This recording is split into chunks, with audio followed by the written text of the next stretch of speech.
Good afternoon and welcome everyone to today's session. My name is Paras Fatnani. I'm one of the co-founders at SPJAT Global Education. Today's session is in partnership with SPJAT School of Global Management. Before we start off, there's quite a few of you joining in. We'll wait for a couple of minutes. In the meantime, if you want to post just which city you're joining from in the chat box, it'll give us a good sense of where people are coming in from. So just if you go to the chat function and say the name of the city you're joining from.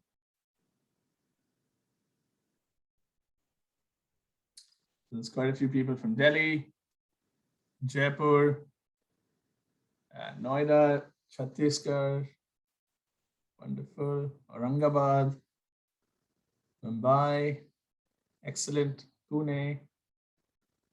Good to see all of you here. Bangalore, wonderful. And as we speak, there's nearly about 200 plus candidates joining in. We'll wait for a couple more minutes. Fantastic, Mumbai. Hello, everybody.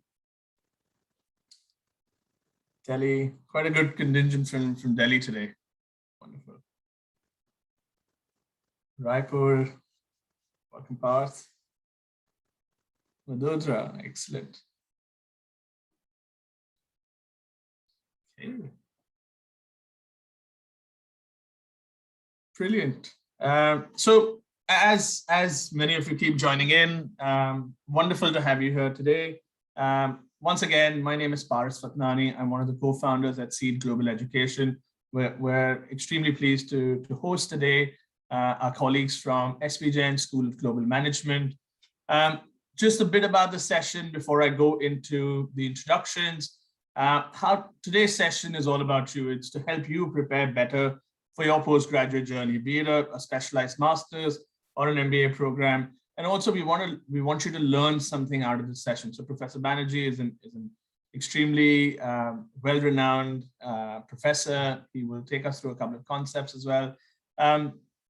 So what we'll do is I'll introduce both of them. We'll have Professor Banerjee present for about 45 minutes on a masterclass. Then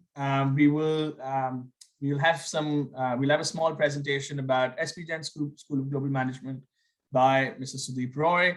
And then we'll have questions. So for all of you who have any questions about the session running, about the masterclass or the admissions presentation, please feel free to post them in the Q&A chat box that you see at the bottom of your screen on Zoom. We will take all questions towards the end of the session, but please feel free to post as and when the session's going on. We will keep picking them up as we move forward. Just to make sure that your questions are relevant to the topic that we're discussing, and we will aim to answer as many questions as we can. So, firstly, just a bit about SPJAT School of Global Management. SPJAT is an Australian business school and provides modern, relevant, and practical global business education. They have campuses in Dubai, Mumbai, Singapore, and Sydney, and are well known for that multi-city undergraduate and postgraduate program offerings. They're also a very well-ranked school by Forbes, THE, as well as The Economist. And Mr. Sudeep Roy will tell us more about the school later in the session. First up, I want to introduce Professor Banerjee. He's an associate professor of finance and is the deputy dean for the full-time MBA programs at SPJAT School of Global Management, Dubai campus. He has authored and edited more than a dozen books in finance. Additionally, he has authored several research papers. So we're very pleased to have you here, Professor Banerjee. He has traveled across the globe, something that I had the privilege of meeting him on some of our travels as well. In 2019, Professor Banerjee was recognized as top 100 leaders in education by the Global Forum for Education and Leadership US for his contributions, for his continuous research contributions in higher education. So without further ado, I'd love to pass the mic on to Professor Banerjee, who will take us through his masterclass. Once again, if there are any questions that many of you have, please post them on the Q&A chat, and we'll be pleased to take them as we move forward. Mr. Banerjee, over to you. Thank you so much, sir. Thank you so much, Paras. And 300 plus students. I mean, the meter of students' attendance is moving like the birth rate in India. I mean, it's quite fast. I think the company has done an incredible job. And I can see, as Mahika has put across, it's not a spelling error. It's amazing with so many G's. That's truly a lot of G's behind that amazing. And I congratulate the entire team for putting this together. And I'm a professor of finance, but I felt finance is what I do every day. So let me speak of something which is at the heart and sense of SPJAT, and that is engaged learning. Though we are on a virtual platform, but still I think we can engage. So that engagement can sometimes come from students who will be willing to put their thoughts on the chat box, or they can even be silent and keep retrospecting what we are discussing today. Very relevant in terms of our existence. That is, how do we take a decision the way we do? So I'm going to share my screen. I'm going to share my presentations. I believe my presentation is visible to everybody just by show of a thumbs up. Thank you so much. So behavioral decision making, why we take decisions the way we do. Am I audible? I mean, clearly, thank you. Thank you so much. And once again, all participants, it's a virtual platform. I'm sure we do not only have prospective students, we have many more stakeholders. We would be having parents, we would be having maybe others also who are very much interested in the well-being of you, who would take a big leap of faith in your career by doing a master's program. So behavioral decision making, why do we take decisions the way we do? We take a lot of decisions on an everyday basis, right? So my first question to all of you would be, in simple, what is the biggest decision that you have ever taken in your life? You can put down in the next 15 seconds on the chat box. What is the biggest decision that you've ever taken?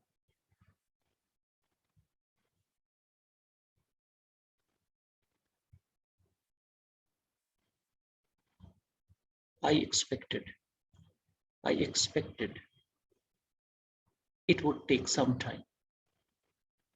We are around, I think most of us are 20 plus in terms of our age.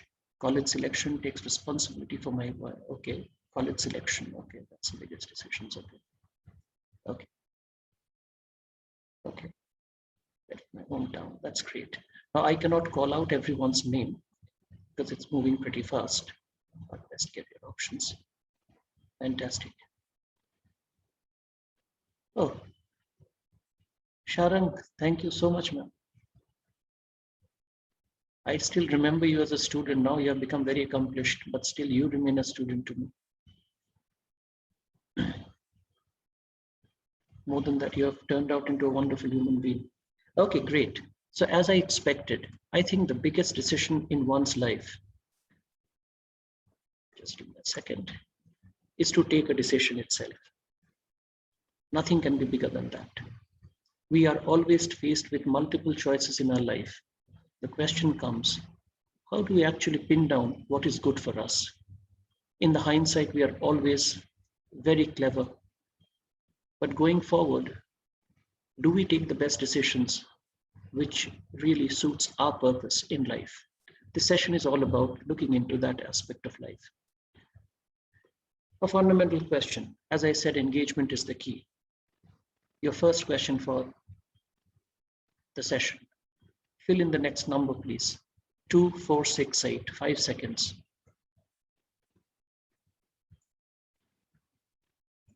What's the next number?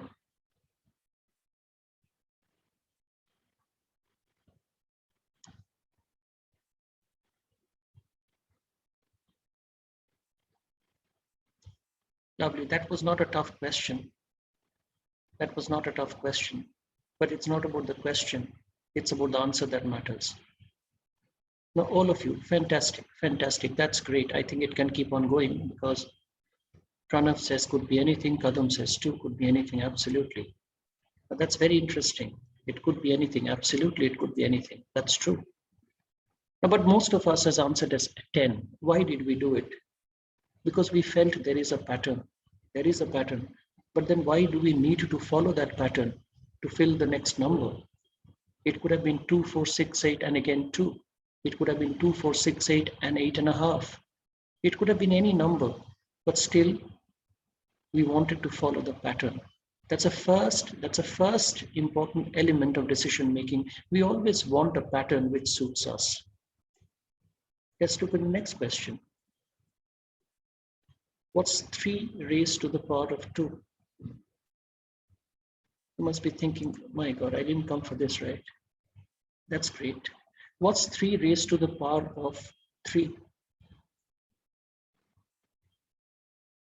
What's 3 raised to the power of 4? What's 3 raised to the power of 5? Look at the speed. What's 2 raised to the power of 5?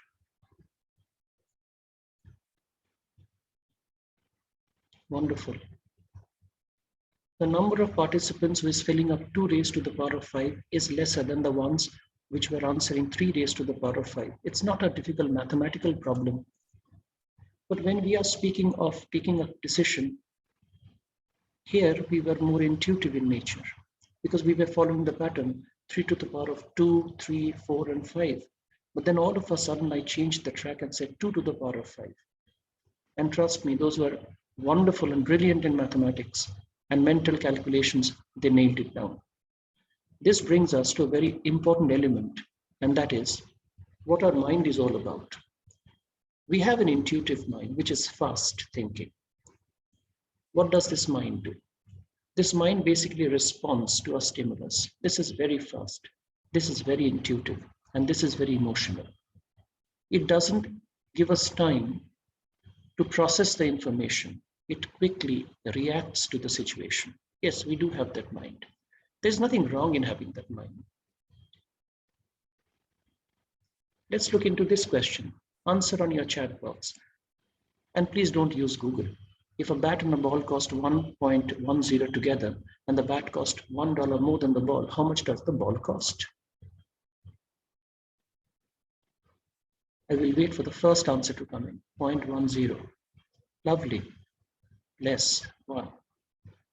Okay, I'm happy to say all your answers are completely wrong. Yeah, that's lovely.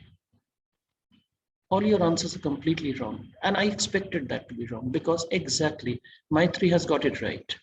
Maitri has got it right. Absolutely. Fantastic. Now you have started getting things right. Lovely. So one cost 5 cents and the other is $1 more, so 1.5, and that together is 1.10. This was basically it was a very basic question. But then I have already made you live into a very intuitive mind by asking some basic questions in the previous slides. And you are following me. You're not allowing the other brain of yours or other side of the mind of yours to process the information. Nothing wrong in that. This session is not about trying to figure out whether you're right or wrong, trying to figure out who you are in terms of decision making. I'm not going to the proof of this solution, of course, that all of you know. This brings us to the second part of our mind. This mind is very thoughtful, very deliberative, and it is more logical, and they coexist.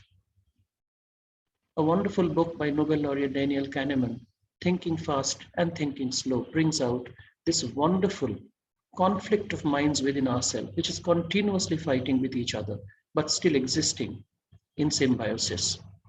One is very intuitive, one is very fast, very emotional, the other is very thoughtful, very deliberative, and very logical.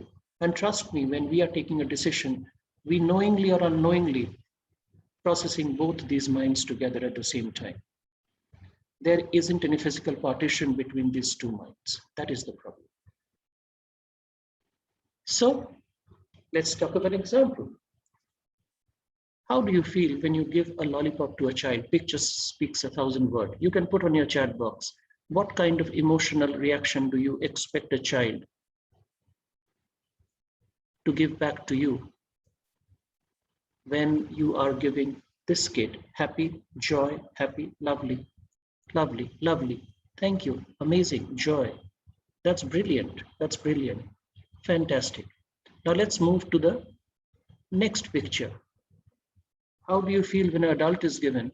I shouldn't have given the thumbs down. I mean, don't be swayed by that picture, but how do you feel when an adult or a middle-aged person is given a similar lollipop? How much equivalence of joy do you see in that person? Equally as joyful as the kid? A little bit lesser joyful as the kid, or more joyful? Happy but lesser, dissatisfied, less happiness. That's exactly the point. Lovely, lovely. I have to tell, we have a very, very good participative crowd. Wonderful. Depends on the person, which means you with certainty, you cannot say that the person would be happy, as with certainty you said the kid would be happy. Lovely, lovely. There is nothing wrong with the lollipop. Don't go by the picture of the lollipop. Both are lollipops. Don't go by the picture of the lollipop. It's nothing wrong with the lollipop. It's something wrong with the individual. The lollipop would taste as sweet to a kid as to a middle-aged man or a grown-up man. But the problem is, the two persons do not see the lollipop as giving them the same level of satisfaction. One gives wow and one not so wow. So I'm so happy when you put in the chat box, not so happy. That's exactly the point, not so wow. We start asking the question, why? Nothing wrong with the lollipop, by the way, but something wrong with the way by which we see things. That gives us, that raises the next question. Are we in control of our mind and self? That's very important. Are we? Hardik very rightly said, lollipop has more importance to the kid than an adult. Different desires, absolutely. The question is, are we in control of our mind and self? That is the basic premise on which decisions are made. So let me share a small story with you. Story, I love this story. The story is something which stuck to me very, very dearly. So basically, this is a story of a missing goat. You might have heard this story, but I will share the story with you. It's a case study of a goat. Very interesting, by the way. So basically, it started with on a day in the afternoon in a small town, and two school-going kids had a crazy, wild idea. They basically rounded up 3 goats from the neighborhood and then painted the numbers 1, 2, and 4. That's what they did. They painted the number 1, 2, and 4. And that's what they did. That night, they let the goats go loose. That means they didn't tie up the goats inside the school building. The next morning, as anyone would expect, when the authorities of the school entered the premise, they could smell something is fishy. I would say something is goaty, actually, not fishy. Something is not right. They saw all over goats' droppings, obviously, on the stairs, near the entrance, and they realized that some goat had entered the building, of course. They searched immediately and went on to a frantic search. And very soon they found the 3 goats. Goat 1, goat 2, and goat 4. So the question was, where is goat 3? They spent the rest of the day looking for goat number 3. And they were very confused. Where is goat number 3? The school that day declared that there would be no other classes. The only thing that they would do is look for the missing goat. But how can they find the missing goat when there was none? They were made to think that there was a missing goat because the number was 1, 2, and 4. Just like our 2, 4, 6, 8, and 10 proceeds. 10 follows. So the question is, when we are taking any decision, any kind of decision, whether a personal decision to deal with finance, whether a decision to take an MBA program, decision to join a particular company for a job, or even decision to spend time with our friends as compared to our relatives, we're always looking for the missing goat. Because we are always living in a theory of relativeness, the theory of relativity. Nothing is absolute. We are always thinking about what is relative to other. This brings us to the essence of what decision making is all about. Very few decisions in the world are taken in isolation. Most decisions are in relative. And the moment decisions are taken relative, we lose control of our mind. We are not in control of the decisions completely by ourselves. A social study was done by a very renowned business school. It's not to name that school, but by a very renowned business school. And this is what the study was all about. So I hope you can see. It's a very interesting study, by the way, very, very interesting study. I changed the dollar to rupees. I give you an option of subscribing for 1 year of your favorite magazine at 25 rupees. You're all Indians, all rupees. And this would include online access to articles from 1990. That's a very good offer. But then I changed the offer. For 50 rupees, I will give you the same 1 year subscription for the same favorite magazine, but that will include the print access to all the magazines, all the articles from 1990. So it is print. Because it's a hard copy, you have to pay a little more. Now, what happened in this social experiment?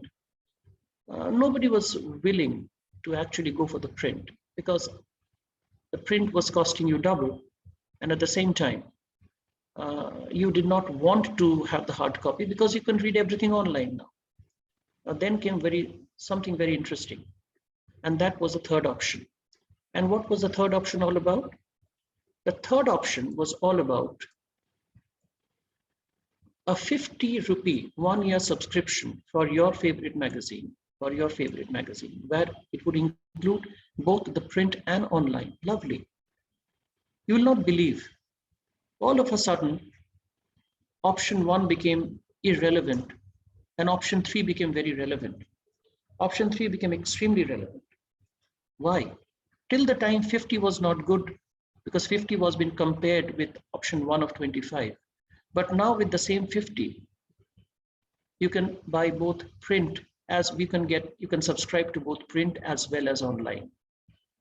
Relatively, 3 became better than 1, and 3 became very, very much convenient for everyone, though the price that you are paying 50 was the same as option 2.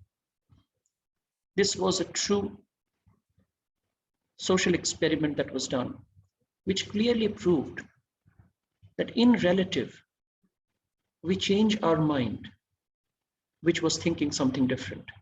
I'll give you some classic example. I live in Dubai. So in Dubai, we have Dubai Parks and Resorts. For those who have visited Dubai and those who intend to visit, this is an amazing place. The Dubai parks include Motion Gate, Bollywood Parks, Legoland Dubai and Legoland Water Park. And the 2 park passes, you can go to the website and check this. If you buy a park pass, you can avail a day park pass for any of the 2 passes at $295. This is a great offer actually, because the normal price of the park itself is $490 plus. But then what is interesting is, if you buy the 2 park annual pass, that is any point in time you can go during the year, that cost $495. Now all of a sudden, 295 which was not relevant, because I don't want to spend so much just for a day. This became 95 because I felt by paying 200, you can lock in for the entire year. So I made you feel, if I am the park official, I made you feel a necessity for something which might not have been a necessity to you. All of a sudden, I made you feel important. Again, I made you feel relatively better, which you're not thinking of for a while. Next time when you go to Starbucks, just check the pricing of Starbucks. You will feel the same way. Not going into the depth of Starbucks pricing, because this is called a marketing concept of pricing. It's all relative. Again, when we are trying to take a decision, many decisions in life, I would say most decisions are always relative. And whenever it's relative, it cannot be that we are in complete control of ourselves. So the question is, what's the underlying truth about relativity? And why do we believe in something the way we believe? Again, how many times you have been forced to buy something, though you are not willing to buy, but then you are tempted to buy. I shouldn't use the word force. You are tempted to buy the moment you see something was and now something is. I have picked this up. If you come to Dubai, you will see these are all my day-to-day experiences. Next time when you come here during the Dubai shopping festival, you will figure this out. Was 79 and now 49. Okay. It's a cosmopolitan city, so you have pricing in every currency. Now, this is one of the most sought after hypermarket chains in Dubai. It says weekly cheapest deal, and people throng for it. Again, save 10%, save 20%, 26%.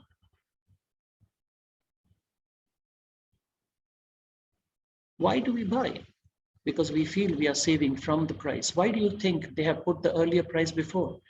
Like, for example, the classic coffee was $15.95. Column 1, second item was $15.95 and now $15.95. Was now. You save 25%. Now, why this is important? Because they are anchoring you to the original reference point. It was. Now, who goes and checks what was the actual price? Nobody does. Next time when you go to a shopping festival and you find there is a sale going on, do you really check? It was 100, now it's 50. When was it 100? Hardly we do it, but still we feel, oh, it was 100. We believe because we are made to believe. So our thought process is very influenced by something which is very external to ourselves. This is called anchoring. Anchoring means something which is made, which makes us to believe, not because we believe, because somebody wants us to believe. So the question is our belief rational?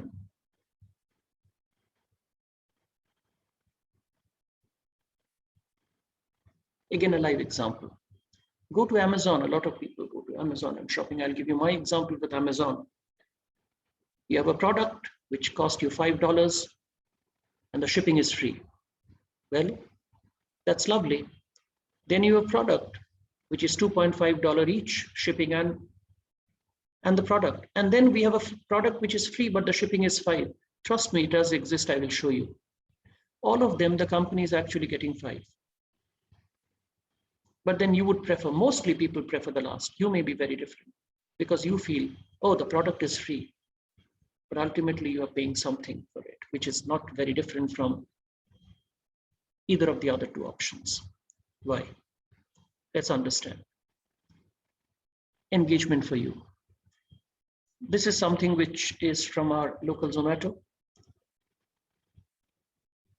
For finance people, Zomato is one of the most valued companies recently. I do not know why it is, but it is. My finance logic and most of our professors' fraternity finance logic doesn't justify Zomato's valuation, but it is still. Now we have 4 options. Hands on your calculators. When your bill is 35, pay 25. When your bill is 50, pay 35. When your bill is 70, you pay 50. And when your bill is 100, you pay 70. That means each time you're progressively increasing your savings. $10, okay, 10 AED, Emirati dirham, 10 AED, 15, then 20, and then 30. Intuitively, which one would give you the maximum saving on your chat box? Which one would give you the maximum saving? A, B, C, and D. Which one? If you're still able to hear me. Lovely. Thank you. Jivitesh, wonderful. Shweta says all are equal. That's lovely, Shweta. We need to have, different perspectives. That's management is all about.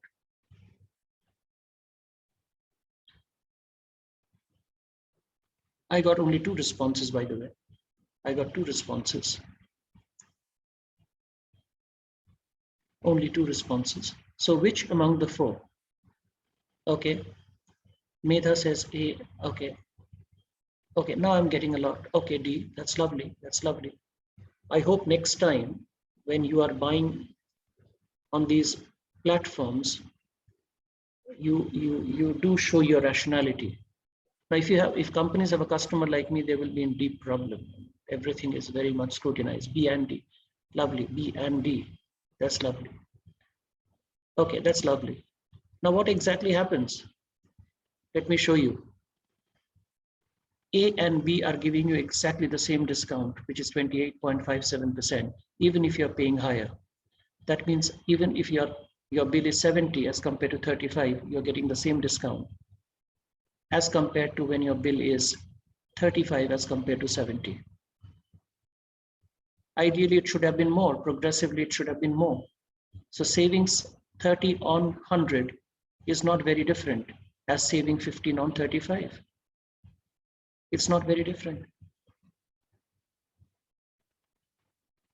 Now the question is it a mistake? It's not a mistake. It is about making you feel you're saving 30, but at the same time, you're actually paying 70 when your bill is 100. So there are certain things which makes us believe it is better, but it is not. Again, do we really sit with a calculator and then decide upon what should we order, what should be the amount we should order? No, we don't. We do it in a masterclass, of course. This is again my example. Earlier, this was my example, by the way. They said, hey, Arindam, you found a gem. Oh my God, I did find a gem. Now this is another case. I was ordering for my phone a case, iPhone case, and look at the price, just 6.4, just 6.4. But look at the shipping. It's 10 dirham shipping. That means the shipping is more than the price. Lovely, lovely. That's great. But what is more fascinating is there are other options available also. Shipping is 9 and the price of the case is 7. And then last, free delivery, but the price is 19. Now, who is going for that? Nobody. But imagine, how much difference is 19 from 10 plus 7 or 10 plus 8, the prior one? Nothing. So why you have these differentials? Because they make us think differently. They do make us think differently. This is called the framing trap. We are framed. We are framed. And we love to be framed because we cannot decide on ourselves. We cannot decide rationally. That is why we are framed. Question is, why do we get trapped? Of course, because we love to get trapped. Free and discounts excites us. We feel it is for granted. But at the same time, we also have a social animal which is inside us who loves to do charity. So we would love to give our seat to somebody who's aged. We would love to carry somebody, help somebody cross the road, even if we are getting late for our offices, late for our schools, because for us, there is no cost of social norms. We believe that we feel happy to do charity. So it's not all about deciding on the dollar value. There is some kind of social norm also. So now coming to the important element, and that is, how do we decide what's right for us? Gives us another great example. Go to McDonald's next time. This is something which we see here. I'm not sure about the signage that runs in India. Don't stay too long or you will miss the train, really. Which means they're telling you last few seats are there. So why we can't make ourselves do what we want to do brings us to the very basic question. Kids meal. Really, these are kids meal. Pepsi is definitely a kid's meal. French fries, for sure, a kid's meal. The only kiddie thing that we can see in this entire menu is that right at the bottom, every kid's meal includes one toy. Other than that, truly, really, starchy corn, carbonated drink, Tropicana fruit punch, of course, will go into it. Macaroni with cheese, very healthy. Again, brings us to the same question as before. Why we can't make ourselves do what we want to do. I'm not here to answer you. We at SPJAT don't answer things basically. We make you think what can be the possible perspectives of answer. There will be no right or wrong answer because everyone's opinion will be valued. So develop perspectives. Why can't we make ourselves do what we want to do once again? Of course, the problem is procrastination and self-control. Well, we are mostly rational. No, we are not. We are very irrational. And that too, we are very predictable. And that is why all the examples that I shared with you works in the world of business, because predictably we are very irrational. We can carry on. but let's understand some closing thoughts. How do I know that my experience, that I experience a bias in my life? What is bias? Bias is something which doesn't fit our equation.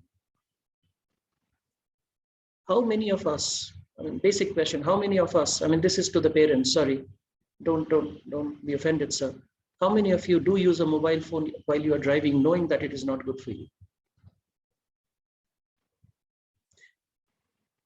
How many times, this is for everyone, in the past have you actually eaten more than what you wish to, knowing that it may trouble your health? How often have you compared your success relative to others, knowing that you have done your best, but still you have compared with others? Decisions are driven by need, but mostly they're executed with greed. And the business world is all about that. Why do businesses fail? All are managed with graduates like you, who would be graduating from some of the best of the places in the world, but still they fail. So primarily when we take decisions, it's all about happiness. Your happiness is not about what you have, but we always compare what our happiness is relative to others.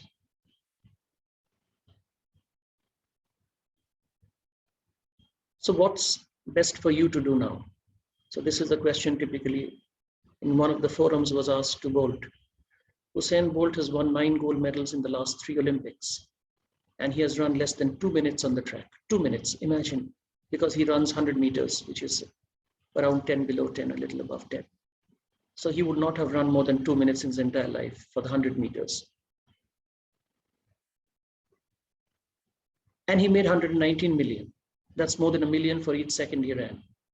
But trust me, for every 115 seconds, he has trained himself for 20 years. That's what investment is all about. It's time for you to invest your time wisely and take the right decision. Thank you.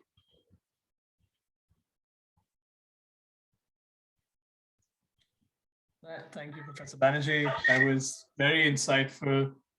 It definitely makes me wonder and think how I'm making decisions and what I would be more conscious of as I move forward. So thank you so much for the session. For all the candidates, quick note: if you have any questions, please use the Q&A chat to post them. In the next 10 to 15 minutes, we'll be taking some questions as well. But before we move forward, I want to get a sense of what the ambitions of many of you in the room are. We're going to run a poll right now. The first poll, and that will show up on your screen in just a minute. The idea of this poll is to understand, when do you plan to enroll for a graduate program? Is it 2022, 23, 24, in 25, or are you not decided yet? So in the next 5 to 10 seconds, if you can just take the option that you're most relating to the most, that'd be wonderful.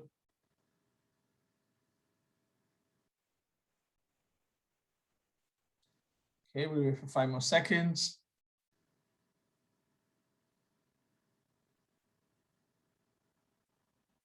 And we'll close the poll. For any of you who are raising your hands, please post your questions in Q&A. We aren't able to take you on audio, but please do post it there. Let's look at the results of the poll quickly.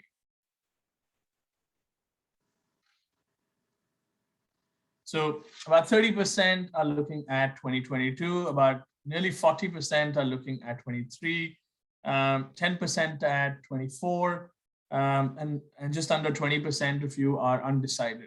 So I hope this session has given you a lot to think about on principles that you learn at business school.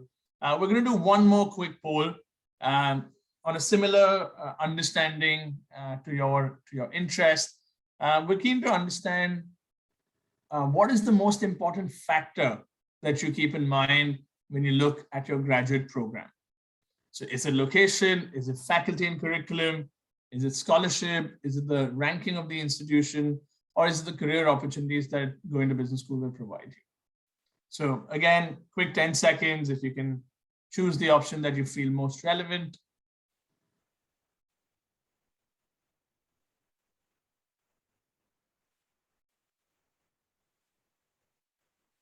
We'll keep on for another 5 seconds. And here we go. We'll close the poll now.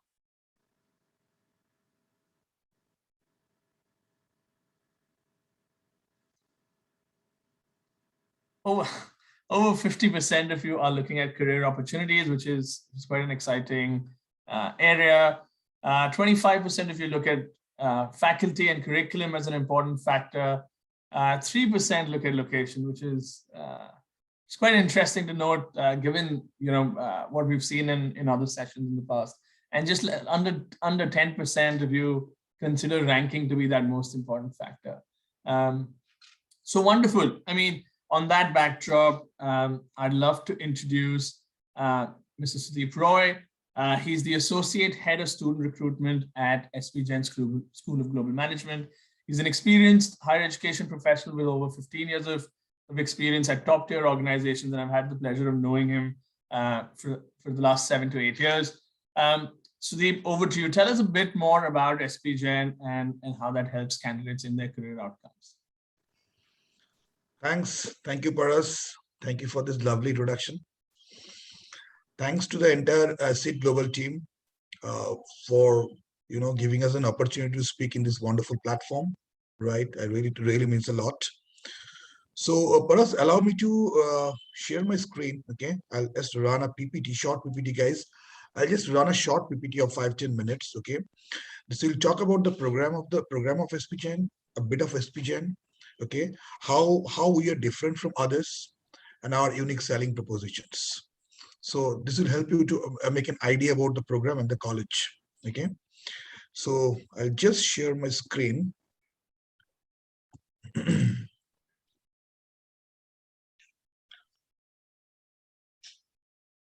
Is it okay? Yeah.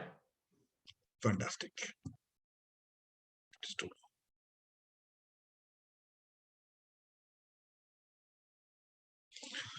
So once again, to all the participants, welcome to all of you in this session. Okay, I would like to thank you, all of you, from the entire SPJAT family. Thank you for coming. So I'll start with the SPJAT School of Global Management.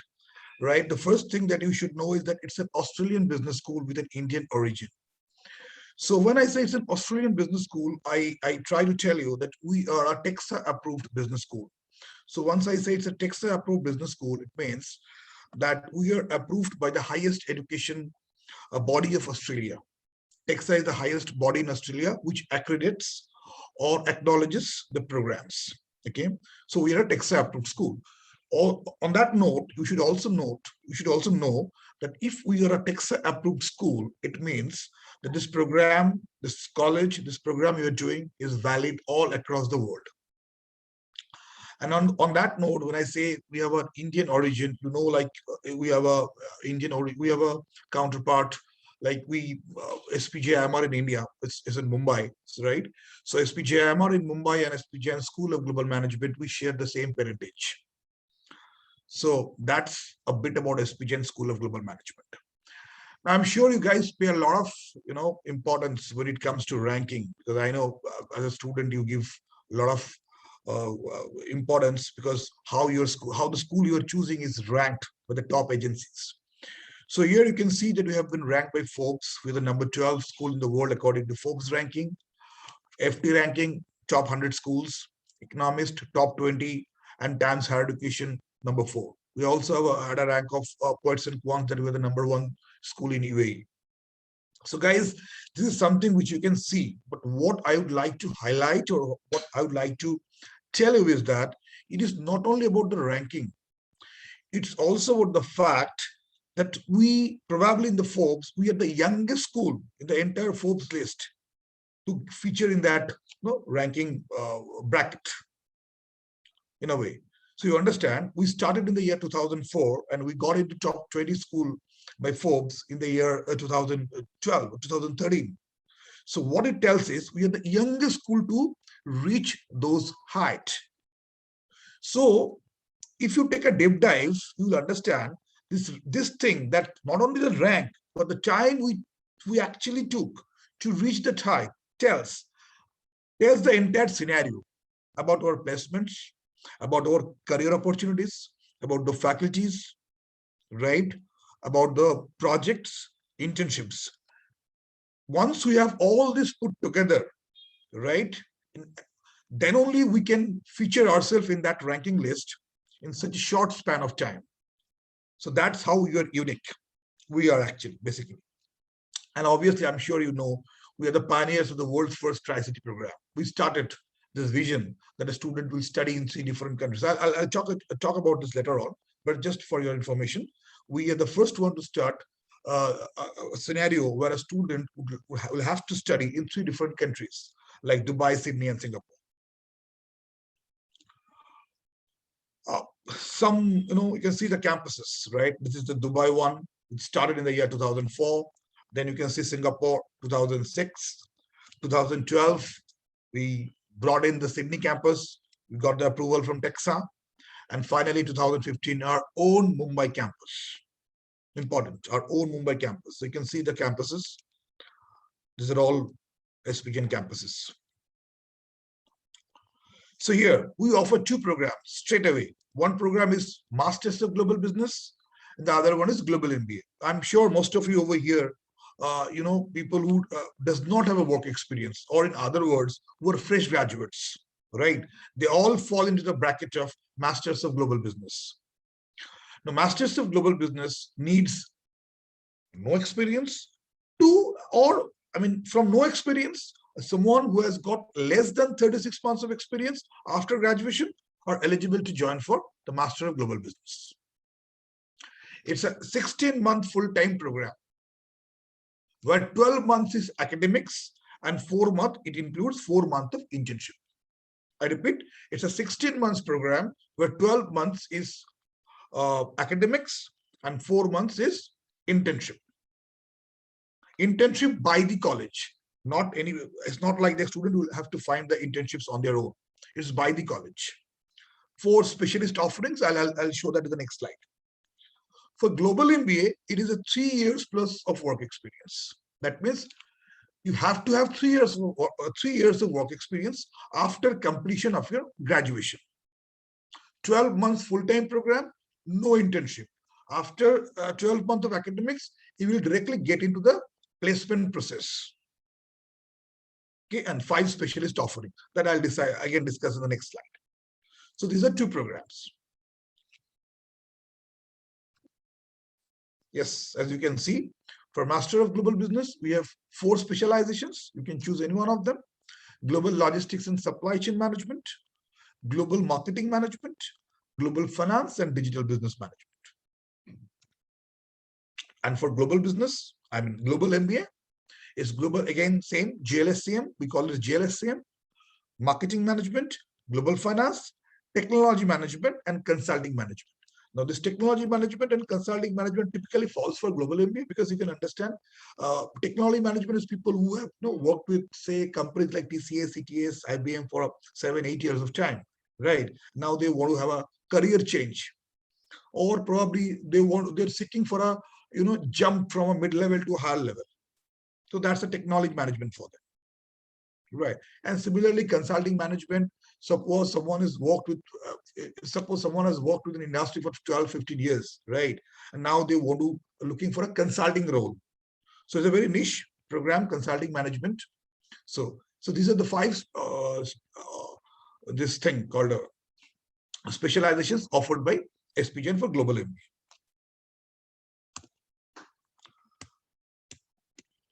Just now we have mentioned that, we pay again a lot of importance to our respected professors and the faculties because they are the people who makes the difference, right? So you can see if you see the profiles of the faculties of SPJAT Global in just 2 to 3 points. 74% core faculty with doctoral degrees. It means a lot. Most of the professors are graduated from top institutes like Harvard, Oxford, Cornell, Duke, and Cambridge. Faculty with academic experience from schools including INSEAD, Harvard, York, University of Western Australia, and a lot. But the point that I'll tell you is the number 5 written over here. Faculty from 5 continents with diverse, rich industry consulting experience. Guys, please put your thoughts into this. So we have faculties from all 5 different continents. Just imagine the diversity they're bringing to the table. So if you're not diverse, your learning will never be completed. So when we have faculties who are coming from 5 different continents with different, cultural exposure, they have a different business exposure, they have a different exposure in, consulting type. So when all these things put together comes to the table, you hope you understand what kind of value addition it actually gives the student. So to me, this is one of the points which gives an edge over the others. The faculties from 5 different continents. Just a snapshot of few recruiters from India. This is 2019-20. When I say the recruiters from India, that means they have recruited and students are placed in India. It's not that Accenture means only Accenture India. These are the companies who have recruited from different campuses, but placement happened in India. Just, I think you should, I'll pause for 2 to 3 seconds if you want to really have a look at the list.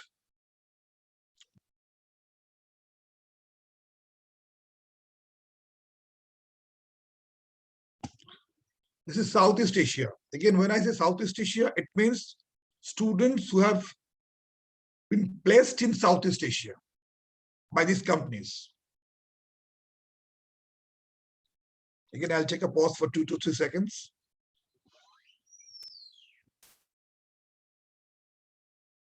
I think most of the names are common.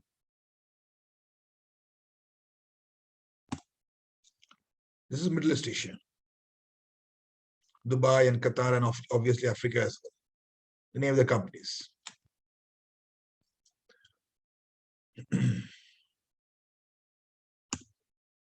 Employment trends, global MBA. This is a trend during the COVID period, guys. You can see it is 2019 and 2020. So it is well cleared that this is the trend during the COVID time, where 65% placement happened in India, 23% placement happened in Southeast Asia, and 12% placement happened in Middle East Asia. Correct? This number, this placement in India number will change when I'll go to the MGB slide. I'll show you, I'll tell you why. You can see the highest CTC is 46.47 lakhs in 2019-20. Global average CTC is 22 lakhs and median CTC is 20 lakhs. This is the last year's 2020's data. 2021 data is, we are yet to get the 2021 data. See guys, here placement in Middle East and Southeast Asia is close to 73%, whereas placement in India is just 27%. Now, why this difference? This is because we give an option to the students, if they want to settle, come back to India, it's fine. Why? Because for GMBA, we get a lot of students who have family in India, they're married because 10, 12 years of experience, they have a kid, wife, family. So they want to come back and settle in India. So that is the reason there's difference in GMB and MGB in terms of international placements. Whereas in MGB, you can see it's 73% people, they have got a placement last year data, I'm telling you, they have got a placement, outside India, which includes Middle East Asia and Southeast Asia. And highest CTC is 34.43 lakhs, average 19, and median is also 19. So these are the employment trends for the last year, COVID era. I tell you again. How you can join this STM college? You have to submit your application. You have to go to the website spjan.www.spjan.org. We accept GMAT, JRE, CAT. GMAT cutoff is 650. GRE cutoff is 320 at CAT, and CAT is 80 percentile. However, if you do not have any one of this test, we also conduct or run our own test. It's called SPJAT aptitude test. I'll explain about the test later on. So suppose you have, let's consider that you have a 680 or 700 GMAT score. So you have applied, you have submitted your application. Application is free of cost. We'll screen the application. And if we find that there's an admission committee, we'll screen your application. If we find that application is good enough, we'll ask you to come for or we'll invite you to join the evaluation process. The evaluation process is 4,500 Indian rupees. You have to pay. We'll send you an email that your application has been shortlisted. That means we feel that if you were selected, you can be a part of this esteemed college. So then comes the interviews and the evaluation process. Evaluation process includes a business creative test, self-reflective essay, case study, and panel interview. Now this business creative test, self-reflective essay, and case study, you will get a single link where you have to click the link and you have to start the entire process. It's a 1 hour and 20 minutes test, right? I think you understand what is a business creativity test. Self-reflective essay. You don't need to, prepare for this. You cannot prepare for a self-reflective essay, right? Case study. My tip is when it comes to case study, please try to, when you are giving a solution to a case, SPJAT generally gives more value, more credit to the steps than to an overall solution. So that's the case study. Case study will be based on the specialization you have chosen. If you have chosen a marketing management as your specialization, the case studies will be a marketing management specialized case study. And there will be a panel interview. Now, for MGB, there will be a 1 round of interview until unless we decide that we need for another round. And GMBA, it will be a 2 rounds interview. And obviously, 3 possible outcomes: offer, waitlist, or reject. In terms of offer and waitlist, you will get to know in next 7 days time. I told you SPJAT aptitude test. This is the test. If someone wants, you can take a snapshot.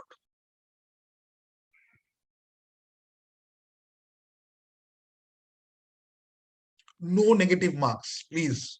No negative marks. Cutoff is 50. You can see diagrammatic reasoning, number of questions 7, marks per question 3, total marks per section 21. So if anybody wants a snapshot, please take it. I'll just pause for 5 seconds.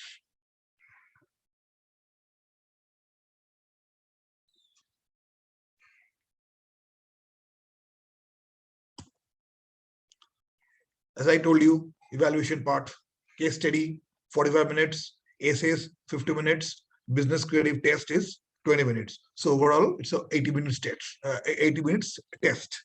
If you do not have if you have a score, and if you do not have a score, 50 minutes will add up, where you have to write the SPJAT aptitude test. And then obviously, it's a Zoom interview. Mostly it's a Zoom interview. We don't encourage you to travel and come to Mumbai or Dubai. Generally, it can happen over Zoom. Obviously, we'll also encourage. We'll ask you if you want to come to campus and give a face-to-face interview.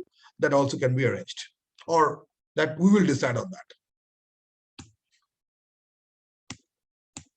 So now we have 3 options. First option, as I told you earlier, we are the pioneer in starting the 3-nation model, where you have to study in 3 different campuses. First 4 months Dubai, second 4 months Sydney, and final 4 months Singapore. This will be followed by a 4-month paid internship. I mentioned earlier, 4-month paid internship by the college.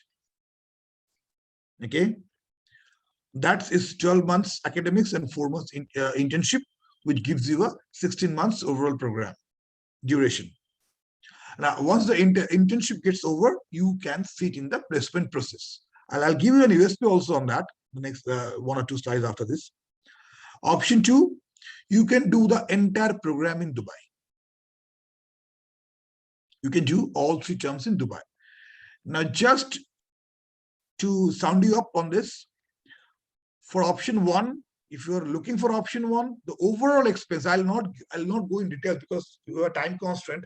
So I'll not go in details about the entire, fee structure and all. But overall expense for option one, all put together. When I said all, other than your personal expense, all, it should be in between 40 to 42 lakhs.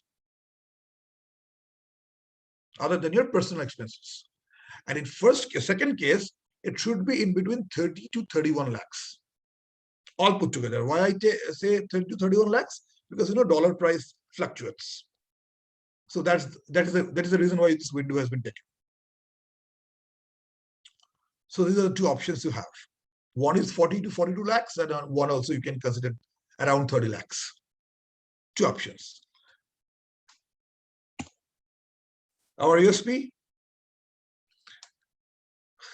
we are the first one to start this Tri-City model, Australia, Singapore, Dubai, 1-year program plus internship. So if you want to fast track your career, and this is not for SPJAT also, I mean, most of the colleges in Europe and Australia, they go for 16 months program, right?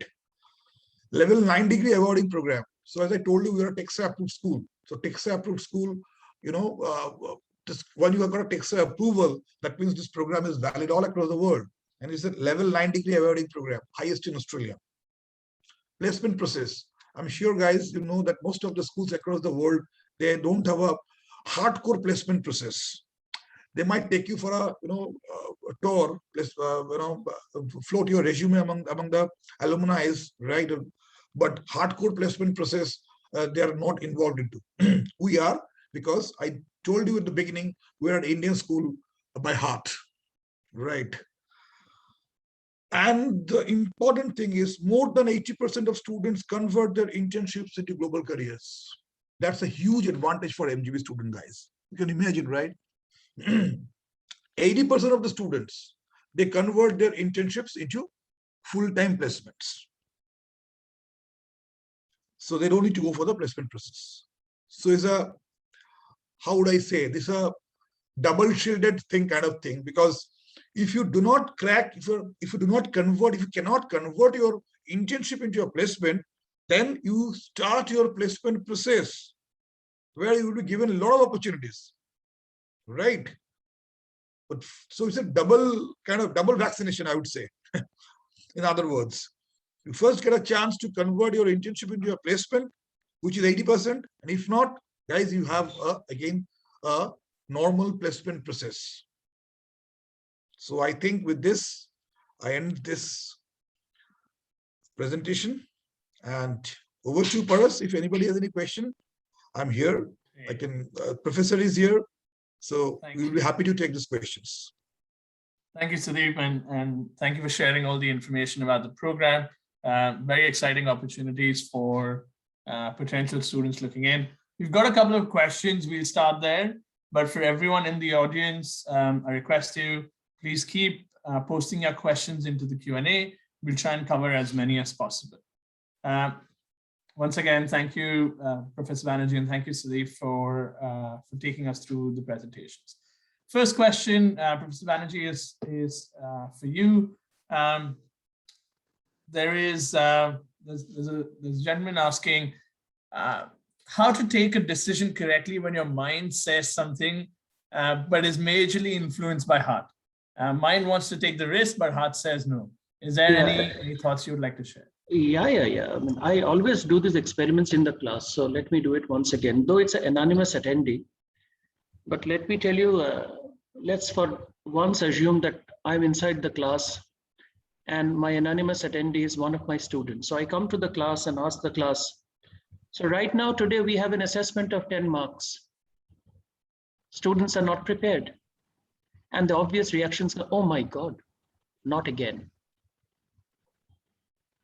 I change my question. Okay, today all of you will be assessed, but you won't be graded. It is a practice assessment. Everybody is just overjoyed.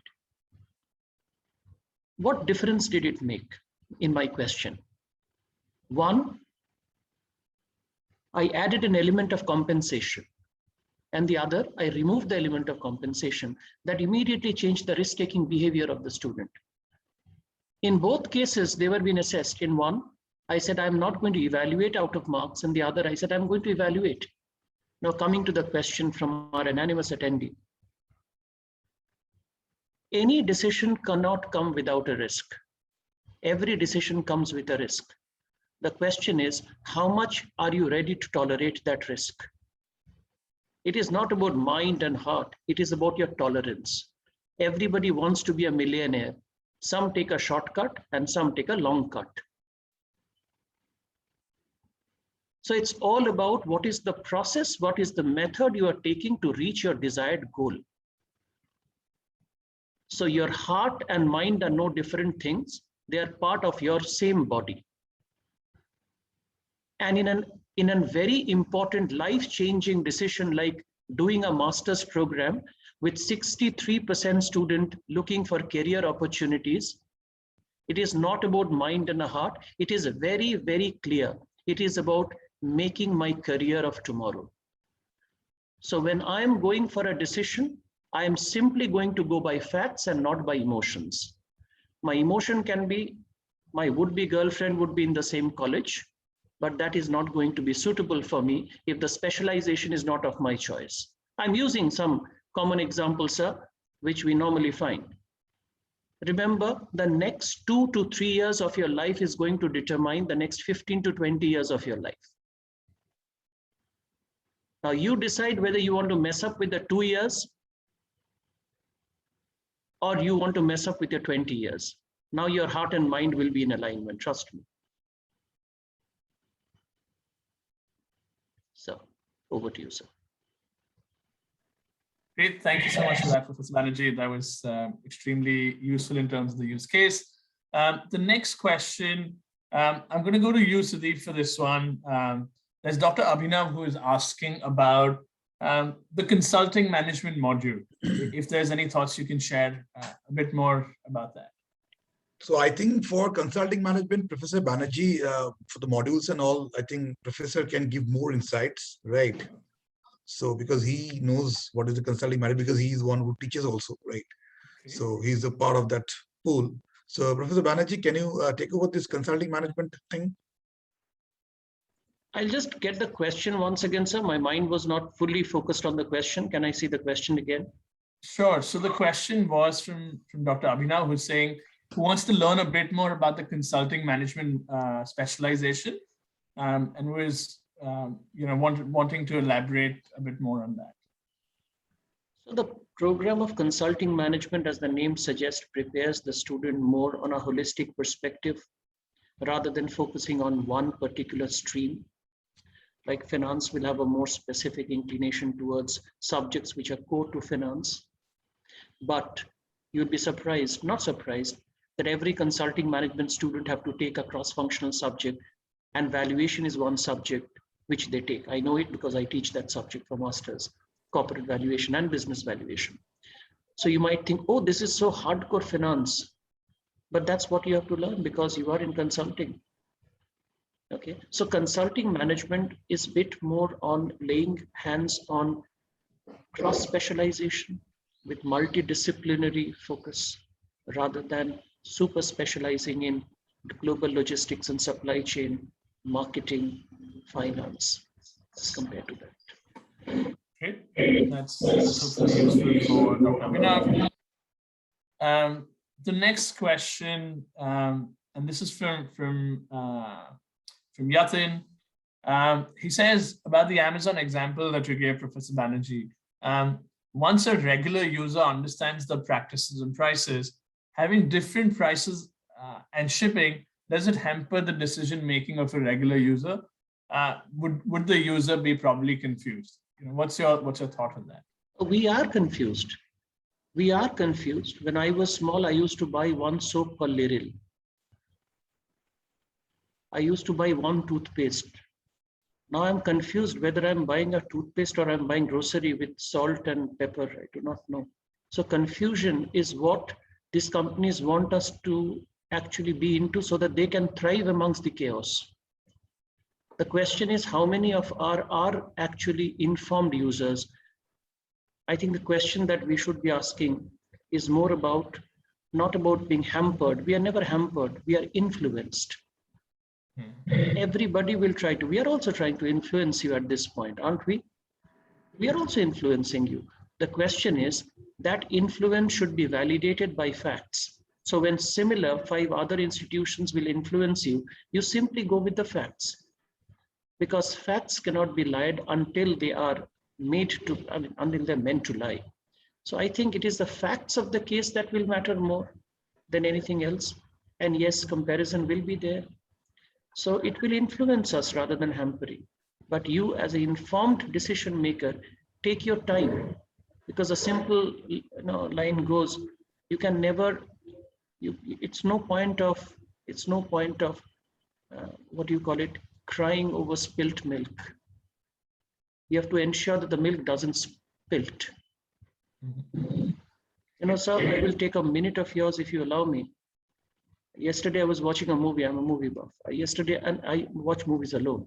I was watching a movie which is Red Notice. It's a very latest movie, Red Notice. And Dwayne Johnson, in one of his monologues, said, "It is not what you have done that matters to the world. It is what they think you have done matters."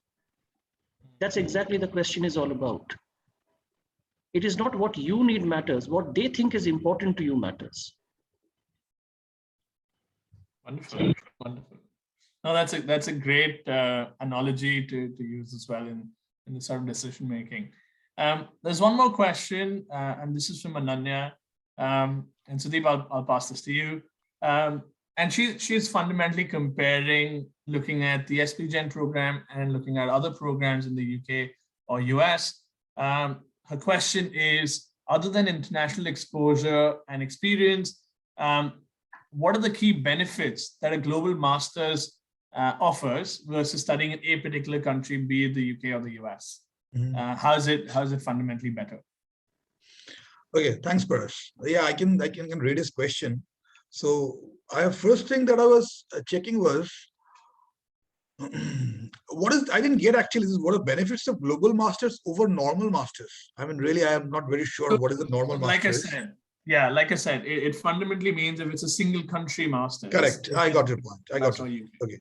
So see, Paras, the first thing that I would like to highlight over here is, when I have come across this question a lot of times, actually, basically, right? So it is also always a fight between a single country model vis-a-vis this tri-city model, right? See, in this case, I'll be very blunt and tell you, see, if someone is looking, for settling in a country vis-a-vis settling in a career, right? So these are two different aspects. If you want to settle for a country, yes, you have a lot of universities in UK and US where you can, you get the post-study work rights and all, and you find out a job on your own. But yes, if you're looking for a career, then it's SPJAT for you, because the way we shape your career, because we give you internships, right? We help you to convert those internships. We give you trainings in every bits and seconds, right? How you can develop yourself, right? So that you can crack those interviews, right? If not, we'll take you through a placement process, right? Where I can tell you, we even give 5 opportunities to each student. So that's how we shape someone's career. Professors can guide us more on that. They do PRP programs, professional readiness programs, where they train a student so that they can crack interviews for Google and all top-notch companies, right? And it is a mammoth task, I tell you. But professor is there, I know, because I am also an alumni of SPJAT Global. So it's a mammoth task. How to make yourself ready for make a student ready for an interview. Companies like Google will take 11, 12 rounds of interview, and every round they will be helped by the professors for the teaching, how you prepare yourself, what you need to learn. So that's how I think we are different from others in direct opportunities, right?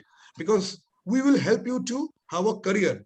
And if I can tell you one more thing, that if you check our Forbes ranking, I told you, this is 12th in the world, we're number 12th in the world. And if we deep dive into the ranking, because we need to know how we got the ranking as well. So I think I can explain you a better way. Forbes ranking was based on a factor that how the students who got graduated in the year 2014, right? What they're doing in 2019, boss, right? So it's a huge thing. So Forbes was trying to find out from top 100 schools of the world, right? What the graduates are doing in 2019. I mean, what the students are doing in 2019 who got graduated in 2014. So they're trying to get the career growth of the students. And that's how I think we're number 12 in the world. And that's how I think we're the best. Thank you. Thank you. Professor Banerjee, anything you'd like to add to that? I think going specifics to the question, let us make it very, very short. One country to multiple country, it's like knowing my city as compared to knowing the rest of India. Imagine if you feel that your next vacation would be Kulu or Manali and you live in Rajasthan, I think planning for the vacation is much more enticing than having the vacation. So now this is not vacation, of course, but what it actually helps you.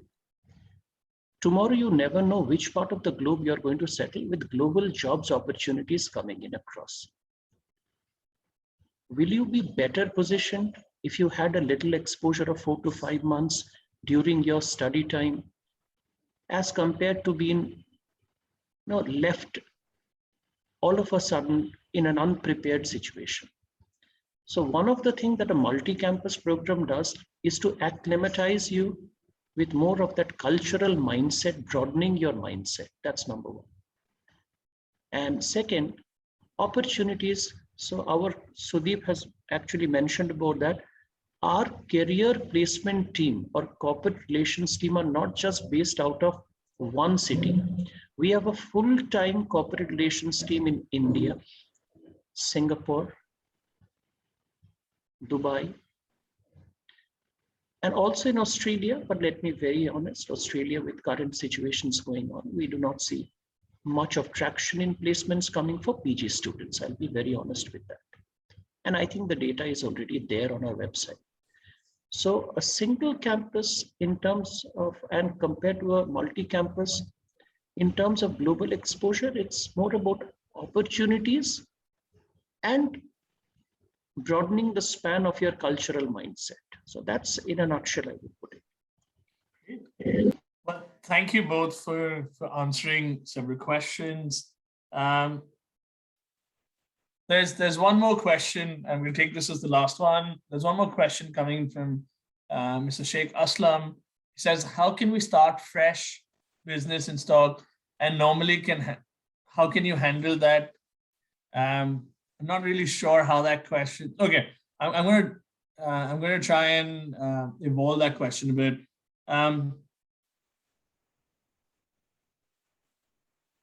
So let's say if I'm somebody starting a new business versus somebody who's in business already, how does a program like the SP Gen 1 help me in thinking a bit differently in both stages of my career?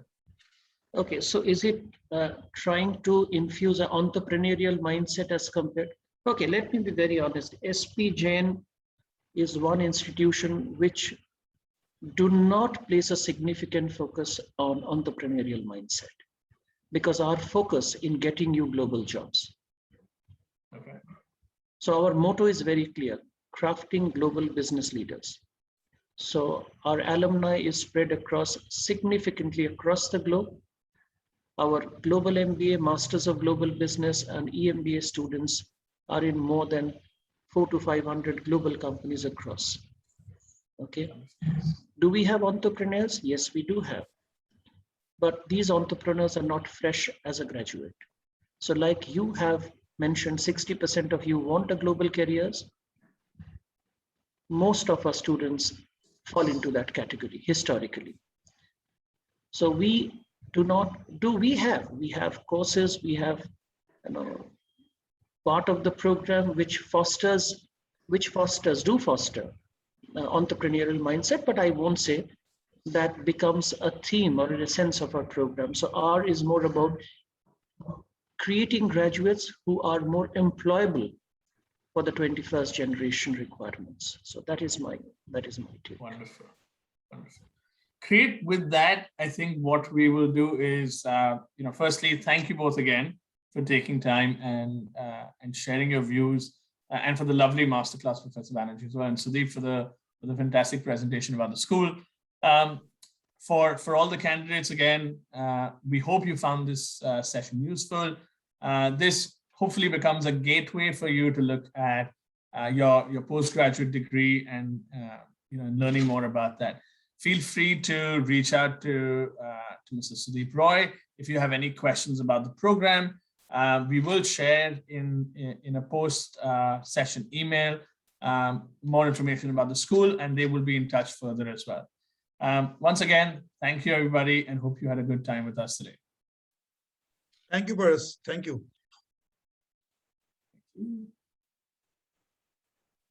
Thank you, sir. Thank you so much. And thanks everyone for being with us. We wish you a wonderful, wonderful time ahead and enjoy the festive season. Thank you, sir. Thank you. May I log off? Yes. Thank you. Paras, I can also log off, right? Yes.